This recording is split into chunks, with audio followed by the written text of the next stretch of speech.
জান্নাতের পাগল বানিয়েছেন। বদরের ময়দানে এই পাশে কুরাইশ, এই পাশে মুসলমানেরা। বিশ্বনবী জালামাই ভাষণ দিলেন, বললেন কুমু ইলা জান্নাতিন আরদুহাস সামাওয়াতি ওয়াল আরদ উইদ্দাত লিল মুত্তাকিন। ও আমার সাহাবারা, ওই জান্নাতের দিকে ছোট, যে জান্নাত আকাশ জমিন বিস্তৃত। তোমরা দেখতে পাচ্ছ এটা বদরের ময়দান না, এটা আল্লাহর জান্নাত। আওয়াজ করে পড়েন আল্লাহু আকবার।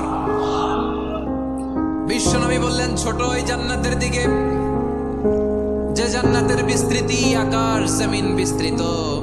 বিশ্বনবীর এই কথা শোনার পরে এক আনসারী সাহাবী সাইয়েদনা উমাইর ইবনুল হুমাম রাদিয়াল্লাহু তাআলা আনহু খেজুর খাচ্ছিলেন। তিনি বিশ্বনবীর দিকে তাকিয়ে কথা শুনছেন আর খেজুর খাচ্ছেন। যখন বিশ্বনবী বললেন জান্নাতের দিকে ছোট, যে জান্নাত আকাশ জমিন বিস্তৃত, বিশ্বনবীর কথা শোনা মাত্র সাইয়েদনা উমাইর ইবনুল হুমাম বললেন বাহ বাহ। কি বললেন? বাহ বাহ মানে চমৎকার, মাশাআল্লাহ চমৎকার। আমরা ইদানিং কালে চমৎকার কিছু দেখলে ইংরেজিতে বলে ফেলি না ওয়াও ওয়াও, বাহ বাহ, মাশাআল্লাহ। বিশ্বনবী বললেন মা ইয়াহমিলুকা আলা কাউলিকা বাহ বাহ ইয়া উমাইর। ও উমাইর, আমার এই কথা শুনে তুমি কেন বললা বাহ বাহ, চমৎকার চমৎকার কেন বললা?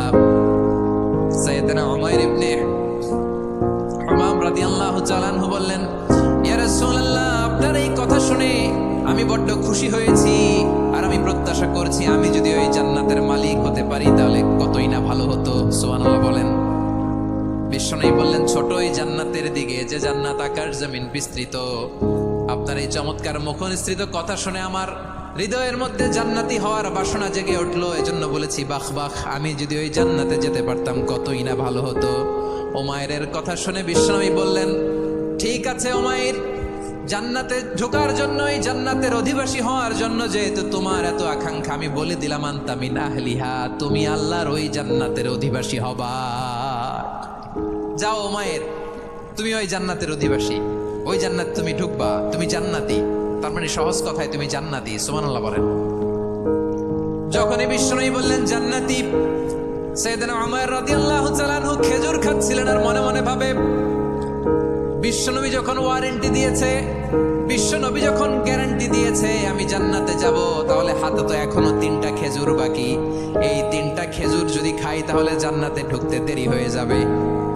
সুবহানাল্লাহ পড়েন। হাতে কয়টা খেজুর? 3টা খেজুর। বিশ্বনবী বললেন উমাইর আনতা মিন আহলিহা, তুমি ওই জান্নাতের অধিবাসী, তুমি জান্নাতি। উমাইর চিন্তা করলেন আমি জান্নাতি, নবীর মুখ দিয়ে যখন বেরোইছে ওই জান্নাতে তো আমার ঢুকতেই হবে, কিন্তু হাতে 3টা খেজুর খেয়ে যদি জেহাদের ময়দানে যাই তাহলে জান্নাতে যে